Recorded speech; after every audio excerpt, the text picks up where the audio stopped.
नमस्कार दोस्तों, स्वागत है आप सभी का आपके अपने YouTube channel GK search engine पर। तो दोस्तों, आज के इस वीडियो में हम बात करेंगे रीट मेंस एग्ज़ाम 2026 से रिलेटेड जो करंट अफेयर्स के क्वेश्चन हैं वो पूछे गए थे 17 और 18 जनवरी को जो एग्ज़ाम आयोजित किए गए थे, जिसमें रीट लेवल 1 जो कि BSTC का एग्ज़ाम था और इसके अलावा रीट लेवल 2 साइंस और मैथ का और सोशल स्टडी का जो एग्ज़ाम हुआ था उसमें राजस्थान करंट अफेयर्स के किस प्रकार से क्वेश्चन पूछे गए थे पूरा हम विश्लेषण करने वाले हैं, जो आपके आने वाले एग्ज़ाम के लिए भी महत्वपूर्ण है। तो पूरा वीडियो बहुत ध्यान से देखना। PDF फाइल आप वीडियो के डिस्क्रिप्शन बॉक्स से डाउनलोड कर सकते हैं। तो चलिए शुरू करते हैं, देखते हैं कौन कौन से क्वेश्चन हैं वो करंट अफेयर्स से रिलेटेड पूछे गए थे। पहला जो क्वेश्चन पूछा गया था, 15 अगस्त 2025 को कहां पर आयोजित स्वतंत्रता दिवस समारोह में दिव्यांश एम भारद्वाज को राजस्थान का सर्वश्रेष्ठ सरपंच का पुरस्कार प्रदान किया गया। यहाँ दोस्तों ये पुरस्कार प्रदान किया गया था दिव्यांश एम भारद्वाज को। तो ये आप सभी को पता है, लेकिन ये क्वेश्चन पूछा नहीं गया था कहाँ प्रदान किया गया था, ये पूछा गया था। तो ये मेहरानगढ़ दुर्ग जो कि जोधपुर में है, यहाँ पर प्रदान किया गया था। बी ऑप्शन यहाँ पर बिल्कुल सही हो जाएगा। यहाँ दोस्तों सर्वश्रेष्ठ सरपंच का पुरस्कार मेहरानगढ़ किले पर एट होम कार्यक्रम आयोजित हुआ था 15 अगस्त के अवसर पर, जिसमें मुख्यमंत्री ने सम्मानित व्यक्तियों को पुरस्कार प्रदान किए, जिसमें दिव्यांश एम भारद्वाज को भी यह पुरस्कार दिया गया था। दिव्यांश एम भारद्वाज जिनको सर्वश्रेष्ठ सरपंच का खिताब दिया गया, राजस्थान के टोंक जिले की आवा ग्राम पंचायत के युवा सरपंच है, जो कि स्विट्जरलैंड से MBA करने के बाद गांव लौटे थे और विकास कार्यों के लिए उनको सर्वश्रेष्ठ सरपंच का पुरस्कार दिया गया। तो ये रीट लेवल 1 में क्वेश्चन पूछा गया था। तो नेक्स्ट क्वेश्चन पूछा गया था राजस्थान में ऊंट संरक्षण योजना, इससे रिलेटेड इसमें कुछ कथन दिए गए हैं जिसमें सेलेक्ट करना है। तो पहला कथन है कि 2022-23 बजट में ऊंट संरक्षण योजना की शुरुआत है वो राजस्थान में हुई थी, जो बिल्कुल सत्य कथन है। यहाँ पूर्व मुख्यमंत्री अशोक गहलोत द्वारा साल 2022-23 के बजट में इसकी घोषणा की गई थी, ऊँटों के संरक्षण को लेकर ये ऊँट संरक्षण योजना। दूसरा है कि प्रधानमंत्री मोदी द्वारा इसकी घोषणा की गई थी, तो यहाँ पर ये गलत है क्योंकि अशोक गहलोत के द्वारा, जो कि पूर्व प्रधानमंत्री थे, उनके द्वारा इसकी घोषणा की गई थी। फिर है कि नवजात ऊँट या टोल्डे के जन्म पर 10,000 रुपये प्रति नवजात ऊँट टोल्डा प्रोत्साहन राशि इसमें प्रदान की जाती है। तो ये बिल्कुल सत्य कथन यहाँ पर दिया गया है। इसमें जो 2 किस्तों में 10,000 रुपये की पुरस्कार राशि है वो प्रदान की जाती है। फिर है अगला कथन, प्रोत्साहन राशि 2 किस्तों में दी जाती है, तो ये भी बिल्कुल सही है। यहाँ 5-5 हज़ार रुपये 2 किस्तों में पुरस्कार राशि प्रदान की जाती है जो ऊँट संरक्षण योजना के तहत। फिर है कि प्रत्येक किस्त नगद प्रदान की जाती है, तो ये गलत है क्योंकि नगद नहीं है, बैंक खाते में ट्रांसफ़र की जाती है, नगद प्रदान नहीं की जाती।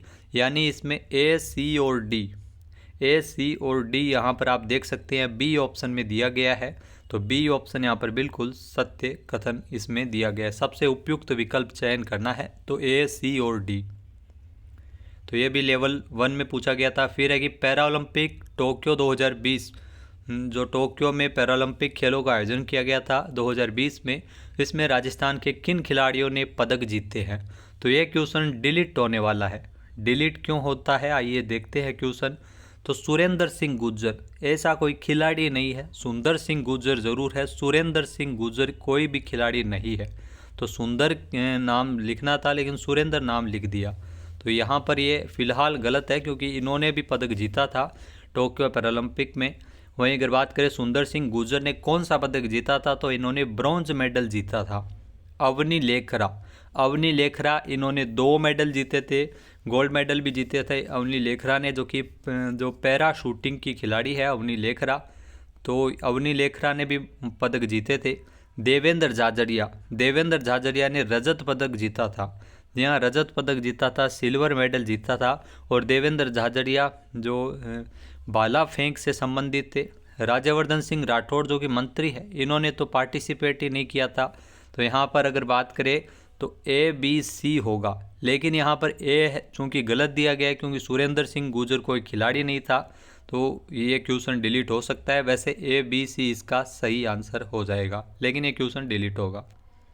तो नेक्स्ट जो क्वेश्चन पूछा गया था रीट लेवल 2, जहाँ रीट लेवल 2 का जो एग्ज़ाम होता साइंस मैथ का, उसमें जो राजस्थान करंट अफेयर्स के जो क्वेश्चन पूछे गए थे, तो इस प्रकार के क्वेश्चन आजकल एग्जाम में पूछे जा रहे हैं। आपको पूरा डिटेल क्वेश्चन का पोस्टमार्टम करना आना चाहिए। पोस्टमार्टम के तहत आप क्वेश्चन को आसानी से कवर कर सकते हैं। तो नीचे दिए गए कथन को ध्यान से पढ़िए। इसमें अभिकथन ए दिया गया है और दूसरा उसका कारण यानी रीजन दिया गया। तो अभिकथन यहाँ पर है कि राजस्थान सरकार ने 5 जून को 2 सप्ताह का जल संरक्षण अभियान शुरू किया था। तो यहाँ पर यह बिल्कुल सत्य कथन है। यहाँ ये कथन दिया गया है कि राजस्थान सरकार के द्वारा 5 जून को विश्व पर्यावरण दिवस और गंगा दशहरा के अवसर पर सीएम भजनलाल शर्मा द्वारा वंदे गंगा जल संरक्षण जन अभियान नाम से 2 सप्ताह का यह अभियान शुरू किया गया था जल संरक्षण को लेकर, जो कि 5 से लेकर 20 जून तक चला था। फिर अगर बात करें तो इसका उद्देश्य परंपरागत जल संसाधनों का पुनरुद्धार करना और जल संभरण संरचनाओं का निर्माण करना और जल पुनर्भरण करना है। तो इसमें ए और आर दोनों ही कथन यहाँ पर सत्य दिए गए, दोनों सही दिए गए हैं। आर ए की सही व्याख्या करता है। यह अभियान शुरू किया गया था और इस अभियान के कारण ये कार्य करवाए गए थे। तो इसका उद्देश्य ये था। तो इसमें ए ऑप्शन यहाँ पर बिल्कुल सही हो जाएगा। फिर जो क्वेश्चन पूछा गया था राजस्थान में कौन क्या है से रिलेटेड, तो राजस्थान की 16वीं विधानसभा के अध्यक्ष कौन है। तो राजस्थान की जो 16वीं विधानसभा के अध्यक्ष आप सभी को पता है वासुदेव देवनानी है। ए ऑप्शन यहाँ पर बिल्कुल सही है। इससे पहले सीपी जोशी थे। नेक्स्ट जो क्वेश्चन पूछा गया था राजस्थान निवेश प्रोत्साहन योजना रिप्स के संबंध में निम्नलिखित कथनों पर विचार कीजिए। तो देखिए ये योजना से रिलेटेड है और इसमें 4 कथन आपके सामने दिए गए हैं। पहला कथन है कि रिप्स 2024 विभिन्न क्षेत्रों में निवेश प्रोत्साहित करने की राजस्थान सरकार की योजना है। तो पहला कथन बिल्कुल सही दिया गया है। रिप्स 2024 जो कि राजस्थान में निवेश प्रोत्साहित करने की राजस्थान सरकार की एक महत्वाकांक्षी योजना है जो कि राजस्थान में संचालित की जा रही है। फिर है कि ये व्यापार सुगमता आसान करने और व्यापार की लागत कम करने पर लक्षित है। तो ये भी यहाँ पर ये भी कथन है वो बिल्कुल सत्य दिया गया। तो व्यापार सुगमता आसान करने और व्यापार की लागत कम करने को लेकर लक्षित है ये रिप्स 2024 जो योजना है। इस योजना की क्रियान्वयन अवधि 31 मार्च 2027 है। तो यहाँ पर ये गलत हो जाएगा क्योंकि 31 मार्च 2027 नहीं है, 2029 है। इस योजना की जो संचालन करने की जो निर्धारित अंतिम तिथि है वो 31 मार्च 2029 है। तो यहाँ पर ये गलत कथन दिया गया है। फिर है कि रिप्स 2024 नवीकरणीय और पर्यटन जैसे क्षेत्रों में राजस्थान की शक्तियों पर अभिकेंद्रित है। तो यहाँ पर ये सत्य कथन दिया गया है। इसमें अगर सत्य सबसे उपयुक्त विकल्प की अगर बात करें तो इन कथनों के आधार पर ए, बी और डी, क्योंकि सी गलत हो जाएगा क्योंकि सी में यहाँ पर जो योजना के क्रियान्वयन की अवधि 2027 दे रखी है, 2029 है। रिप्स 2024 जो अक्टूबर 2024 में लागू हुई थी। बी ऑप्शन यहाँ पर बिल्कुल सही हो जाएगा। नेक्स्ट जो क्वेश्चन पूछा गया था तो कहाँ पर रातड़ियारी डेयरी जहाँ पर एक नवीन हड़प्पा स्थल मिला है। तो ये भी करंट अफेयर से रिलेटेड क्वेश्चन पूछा गया था। तो रातड़ियारी डेयरी जो कि स्थान है ये जैसलमेर में है। जैसलमेर में स्थित है जहाँ पर एक नवीन हड़प्पा स्थल मिला था। डी ऑप्शन यहाँ पर बिल्कुल सही हो जाएगा। यहाँ दोस्तों रेगिस्तान में पहली बार हड़प्पा कालीन बस्ती की खोज हुई थी और प्राचीन सिंधु घाटी सभ्यता के ज्ञात सीमाओं के ज़्यादा विस्तृत होने के संकेत यहाँ पर मिले हैं। तो ये खोज थार के रेगिस्तान में हड़प्पा सभ्यता की मौजूदगी का पहला प्रमाण है। इससे उत्तरी राजस्थान और गुजरात के ज्ञात हड़प्पा पुरातात्विक स्थलों के बीच एक महत्वपूर्ण इसे खड़ी माना जा रहा है।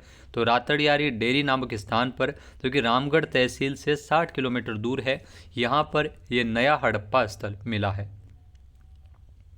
नेक्स्ट जो क्वेश्चन पूछा गया था नीचे दिए गए 2 कथन दिए गए हैं। एक अभिकथन है और उसका दूसरा है वो रीजन है।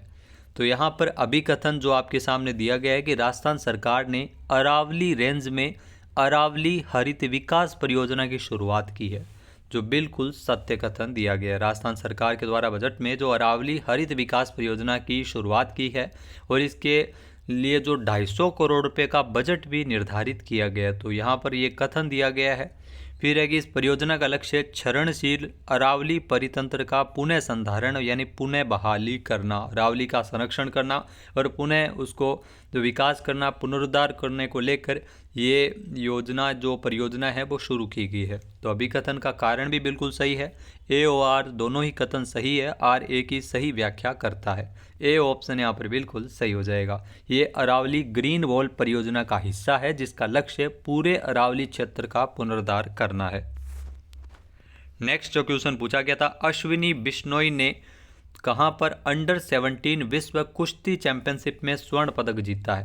तो ये क्वेश्चन थोड़ा डिफरेंट टाइप से पूछा गया है कि अश्विनी बिश्नोई ने कहाँ पर अंडर 17 विश्व कुश्ती चैंपियनशिप में स्वर्ण पदक जीता है। आपने क्या याद किया होगा कि ग्रीस में अंडर 17 वर्ग में जो विश्व कुश्ती चैंपियनशिप में अश्विनी बिश्नोई ने स्वर्ण पदक जीता। तो स्वर्ण पदक भी यहाँ पर क्वेश्चन में दिया हुआ है, अश्विनी बिश्नोई ने भी दिया हुआ है और अंडर 17 विश्व चैंपियनशिप दिया हुआ है। तो ग्रीस को हिंदी में यूनान कहते हैं। अगर आपको इतना थोड़ा बहुत पता है कि ग्रीस यूनान में इस प्रतियोगिता का आयोजन किया गया था। जापान में प्रतियोगिता नहीं हुई थी, स्पेन में नहीं हुई थी, इटली में नहीं हुई थी, ग्रीस आपको याद है। और ग्रीस को आपको पता है कि हिंदी में इसे यूनान कहा जाता, तो यूनान में ये स्वर्ण पदक जीता है। ए ऑप्शन यहाँ पर बिल्कुल सही है। 65 किलोग्राम भार वर्ग में अश्विनी बिश्नोई ने यह खिताब जीता है और ये खिताब जीतने वाली पहली पहलवान बनी है। नेक्स्ट, सीमा सुरक्षा बल यानी बीएसएफ ने किस दौरान राजस्थान में भारत पाकिस्तान सीमा पर ऑपरेशन अलर्ट लॉन्च किया था।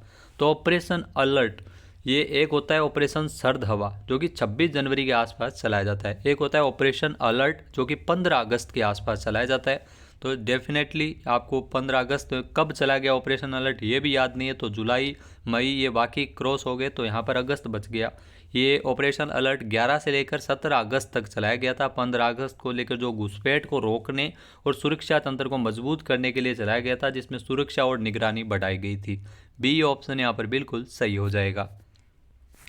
नेक्स्ट, पशुधन मवेशियों के लिए राजस्थान की प्रथम लिंग किस्म यानी सेक्स सॉर्टेड वीर्य प्रयोगशाला कहाँ उद्घाटित की गई थी।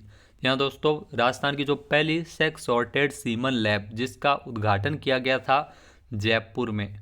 यहाँ पर आपको बता दें कि डी ऑप्शन यहाँ पर बिल्कुल सही है। बस्सी आपने नाम जरूर सुना होगा, बस्सी में यह प्रयोगशाला उद्घाटित की गई थी और ये प्रयोगशाला Rajasthan cooperative dairy federation RCDF और national dairy development board NDDB Anand Gujarat के सहयोग से इसको संचालित किया जाएगा। तो डेयरी मंत्री जोराराम कुमावत ने वर्चुअल रूप से इसका उद्घाटन किया था। ये राजस्थान की पहली सेक्स सॉर्टेड सीमन लैब है जिसका उद्घाटन जयपुर में किया गया था। तो पशुधन और मवेशियों के लिए इसका उद्घाटन जयपुर में किया गया। नेक्स्ट जो क्वेश्चन पूछा गया था, गोरबिया सौर विद्युत परियोजना कहाँ पर उद्घाटित की गई। तो दोस्तों ये क्वेश्चन डिलीट होगा। डिलीट इसलिए होगा क्योंकि जहाँ पर इसका उद्घाटन किया गया था वो ऑप्शन में नहीं है, क्योंकि जोधपुर में नहीं किया गया, जैसलमेर में भी नहीं किया गया, धौलपुर में भी नहीं किया गया, बीकानेर में भी नहीं किया गया। तो सही ऑप्शन सही आंसर इसका क्या होगा, तो फलोदी जिला। आपने अगर फलोदी का नाम सुना होगा, फलोदी नया जिला बन गया, तो फलोदी में ये 435 मेगावाट क्षमता की गोरबिया सौर ऊर्जा परियोजना जिसका उद्घाटन किया गया, इससे लगभग 1.28 लाख घरों को बिजली मिल सकेगी। इसका उद्घाटन केंद्रीय ऊर्जा मंत्री प्रहलाद जोशी के द्वारा किया गया। तो गोरबिया सौर विद्युत परियोजना ये उद्घाटित की गई थी फलोदी जिले में, तो इस वजह से ये क्वेश्चन है वो डिलीट किया जाएगा। नेक्स्ट जो क्वेश्चन पूछा गया था, निम्नलिखित वाक्यों में से कौन सा कथन सही है। इसमें 4 कथन दिए गए हैं, 4 इसमें कथन है। पहला है कि जयपुर में बाबा आमटे दिव्यांग विश्वविद्यालय है। आप सभी को अगर पता होगा कि जयपुर में बाबा आमटे दिव्यांग विश्वविद्यालय की स्थापना की गई, तो पहला कथन यहाँ पर सही है। फिर एक जोधपुर में महात्मा गांधी दिव्यांग विश्वविद्यालय, तो ये भी बिल्कुल सही दिया गया है क्योंकि जोधपुर में महात्मा गांधी दिव्यांग विश्वविद्यालय है। जयपुर में इंदिरा गांधी दिव्यांग विश्वविद्यालय नहीं है, न ही अलवर में अंबेडकर दिव्यांग विश्वविद्यालय। तो यहाँ पर सी और डी वैसे ही गलत हो गया, तो 2 ही यहाँ पर सही होंगे। ए और बी केवल 2 सबसे उपयुक्त उत्तर यहाँ पर दिए गए हैं। डी ऑप्शन यहाँ पर बिल्कुल सही है। नेक्स्ट जो क्वेश्चन पूछा गया था, राजस्थान में 4 शहरों का चयन स्मार्ट सिटी के रूप में विकास हेतु किया गया था। तो 4 शहर कौन से हैं। देखिए इस प्रकार से क्वेश्चन पूछे जाते हैं कि इसमें सही जोड़े बनाए गए हैं, वो 4 शहर आपको सेलेक्ट करने हैं। तो आपको अगर पता होगा कि जयपुर, उदयपुर, अजमेर और कोटा, तो जयपुर और कोटा यहाँ पर दिए गए हैं, उदयपुर और अजमेर यहाँ पर दिए गए हैं। तो इन चारों शहर का चयन है वो स्मार्ट सिटी के रूप में किया गया था। ए और बी यहाँ पर सबसे उपयुक्त उत्तर है। डी ऑप्शन यहाँ पर बिल्कुल सही हो जाएगा। स्मार्ट सिटी परियोजना की अगर बात करें तो इसकी शुरुआत 2015 में हुई थी और 31 मार्च 2025 तक इसकी अवधि थी। नेक्स्ट बात करें पीएम सूर्य घर मुफ्त बिजली योजना की, तो यहाँ पर क्वेश्चन है कि पीएम सूर्य घर मुफ्त बिजली योजना, इसके अंतर्गत सरकारी सब्सिडी की मात्रा इसमें निम्नलिखित में से सबसे उपयुक्त विकल्प चुनना है। तो सरकारी सब्सिडी की जो मात्रा है वो इसमें 78,000 रुपये सब्सिडी प्रदान की जाती है। डी ऑप्शन यहाँ पर बिल्कुल सही है। यह क्वेश्चन जो सोशल स्टडी और जो मैथ और साइंस का जो पेपर हुआ था 18 जनवरी को, उसमें रीट के जो एग्ज़ाम हुए थे उसमें जो करंट अफेयर्स के क्वेश्चन है वो हमारे चल रहे हैं। हमने कंबाइंड रूप से एक साथ बना दिए जिसमें जो भी करंट अफेयर्स के क्वेश्चन पूछे गए थे। तो इसमें ध्यान रखना 78,000 रुपये सब्सिडी है वो पीएम सूर्यघर मुफ्त बिजली योजना के तहत प्रदान की जाती है, जो कि 3 किलोवाट या उससे अधिक क्षमता के सोलर संयंत्र की स्थापना के लिए है। 1 किलोवाट तक 30,000 रुपये सब्सिडी, 2 किलोवाट तक 60,000 रुपये सब्सिडी और 3 किलोवाट या उससे अधिक के लिए 78,000 रुपये इसमें सब्सिडी दी जाती है। नेक्स्ट है, राजस्थान के किस जिले में अमृत वैश्विक प्रौद्योगिकी और अनुप्रयोग केंद्र स्थापित किया गया है? तो ये ध्यान रखना, Amrit global technology and application centre यानी अमृत वैश्विक प्रौद्योगिकी और अनुप्रयोग केंद्र ये जयपुर में स्थापित किया गया है। जयपुर के पास महिंद्रा वर्ल्ड सिटी में इसे विकसित किया गया है। डी ऑप्शन यहाँ पर बिल्कुल सही है और इसका जो महत्वपूर्ण उद्देश्य है वो विश्व स्तरीय सुविधाएं प्रदान कर प्रौद्योगिकी क्षेत्र को बढ़ावा देना है। नेक्स्ट है, राजस्थान के किस जिले में करणी माता का मंदिर स्थित है और ऊंट महोत्सव आयोजित होता है? अगर आपको पता होगा कि करणी माता का जो फेमस मंदिर है वो देशनोक में है तो आप बाकी किसी ऑप्शन पे नहीं जाओगे। ये डेफिनेटली आप सभी को पता है कि ऊंट महोत्सव बीकानेर में आयोजित होता है और करणी माता का जो मंदिर है वो बीकानेर में स्थित है। यहाँ पर केवल ए केवल सही हो जाएगा, यानी डी में यहाँ पर दिया गया केवल ए। तो बीकानेर में इस साल कब आयोजित किया गया ऊंट महोत्सव? तो ऊंट उत्सव का आयोजन है वो 9 से लेकर 11 जनवरी को बीकानेर में किया गया है। तो ये भी आपको ध्यान में रखना है इस साल कब आयोजित हुआ है। नेक्स्ट जो क्वेश्चन पूछा गया था, सूची 1 को सूची 2 से सुमेलित कीजिए। तो इसमें मिलाना है। तो मिलाने के लिए अगर बात करें तो अगर आपको ऐसा पता हो कि अवनी लेखरा पैरा शूटिंग से संबंधित है, यहाँ पैरा शूटिंग से संबंधित है अवनी लेखरा, तो यहाँ पर बी को 4 से मिलाना है। तो इसमें बी को 2 से मिला रहा है तो ये नहीं है, इसमें भी बी को 2 से मिला रहा है तो ये भी नहीं है, इसमें बी को 3 से मिला रहा है तो ये भी नहीं है, इसमें बी को 4 से मिला रहा है तो एक अगर आपको पता हो तो आप तुरंत उत्तर निकाल सकते हैं। तो अवनी लेखरा पैरा शूटिंग से संबंधित है। देवेंद्र झाझड़िया आप सभी को पता है भाला फेंक से देवेंद्र झाझड़िया का संबंध है, सी को 1 से मिलाना है। फिर कर्नल राज्यवर्धन सिंह राठौड़ जो कि निशानेबाजी से संबंधित है, वर्तमान में मंत्री भी है, तो यहाँ पर 1 को 2 से मिलाना है। फिर मेजर दलपत सिंह शेखावत ये पोलो के खिलाड़ी है। तो ये मिलाने वाले क्वेश्चन है, मैचिंग वाले क्वेश्चन है वो पूछे जाते हैं। तो डी यहाँ पर बिल्कुल सही हो जाएगा। नेक्स्ट जो क्वेश्चन पूछा गया था, माही बांसवाड़ा परमाणु ऊर्जा परियोजना जिसकी कुल ऊर्जा क्षमता लगभग क्या है? सबसे उपयुक्त विकल्प का चयन इसमें करना है। तो माही बांसवाड़ा परमाणु ऊर्जा की कुल क्षमता 2800 मेगावाट क्षमता है। आप ऐसा भी याद रख सकते हैं कि 700 मेगावाट की 4 इकाइयाँ जो 4 स्वदेशी प्रेशराइज्ड हैवी वाटर रिएक्टर इकाइयाँ इसमें शामिल है। कुल क्षमता इसकी 2800 मेगावाट क्षमता है और ये भारत के परमाणु ऊर्जा कार्यक्रम का एक महत्वपूर्ण हिस्सा है जो कि बांसवाड़ा में माही बांसवाड़ा परमाणु ऊर्जा परियोजना जिसका शुभारंभ किया गया था। इसे NPCIL और NTPC के द्वारा संयुक्त रूप से उद्यम ये विकसित किया जा रहा है। अब दोस्तों नेक्स्ट जो क्वेश्चन पूछा गया था, रिको ने कृषि खाद्य एग्रो फूड पार्क विकसित किए हैं, कहाँ पर विकसित किए हैं उसका चयन करना है।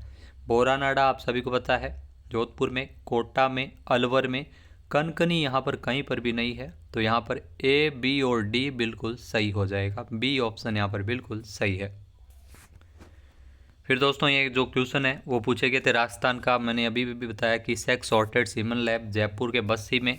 ये डिटेल वाइज क्वेश्चन है जो आपको पढ़ने पड़ेंगे। हमारी डेली क्लासेस सुबह 7 बजे राजस्थान करंट अफेयर्स की रहती है जिसमें हम नए तरीके से जो RPSC आजकल एग्ज़ाम पूछ रही है, एग्ज़ाम में जिस प्रकार से क्वेश्चन पूछे जा रहे हैं, जैसा आप देख सकते हैं।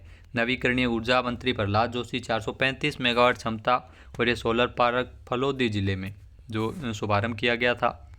और 11 अगस्त को इंटरनेशनल बॉर्डर पर राजस्थान में ऑपरेशन अलर्ट 11 से 17 अगस्त तक चलाया गया था। ये क्वेश्चन पूछा गया है ग्रीस में आयोजित। यहाँ पर ये थोड़ा सा आपको ध्यान में देना है कि ग्रीस यूनान ग्रीस एक ही चीज़ है। तो यहाँ पर ये अश्विनी बिश्नोई जिन्होंने 65 किलोग्राम भार वर्ग में गोल्ड मेडल जीता था। फिर हरित अरावली विकास परियोजना 250 करोड़ रुपये इसका बजट जोरावली ग्रीन वॉल प्रोजेक्ट के तहत ये परियोजना है। जैसलमेर में रातड़ियारी डेयरी जो कि रामगढ़ में है, यहाँ पर 4500 साल पुरानी हड़प्पा सभ्यता के अवशेष मिले हैं। इस डिटेल में भी आपसे बहुत सारे क्वेश्चन है वो पूछे जा सकते हैं। फिर जो क्वेश्चन पूछा गया था, वंदे गंगा जल संरक्षण जन अभियान 5 से लेकर 20 जून तक 2 सप्ताह तक ये चला था अभियान, जो कि राजस्थान सरकार के द्वारा शुरू किया गया था। दिव्यांश एम भारद्वाज, जोधपुर में मेहरानगढ़ में राज्य स्तरीय एट होम समारोह है, जो कि सर्वश्रेष्ठ सरपंच का पुरस्कार दिव्यांश एम भारद्वाज को मिला था। ये भी क्वेश्चन है वो पूछा गया था। तो दोस्तों राजस्थान करंट अफेयर्स के क्वेश्चन आजकल आपको अलग तरीके से अलग पैटर्न के हिसाब से पूछे जाते हैं। हमारी डेली सुबह 7 बजे राजस्थान करंट अफेयर्स की क्लासेज रहती है। सुबह 7 बजे आपको टोटल 5 से 7 क्वेश्चन है वो राजस्थान करंट अफेयर्स के नवीनतम पैटर्न के आधार पर करवाए जाते हैं। इसके अलावा PYQ जो पिछले एग्जाम में पूछे गए थे पिछले साल, उनको भी हमने वन लाइनर के तौर पर इसमें ऐड किया है। तो वीडियो देखना ज़रूर मत भूलिएगा। जय हिंद, जय भारत, जय राजस्थान।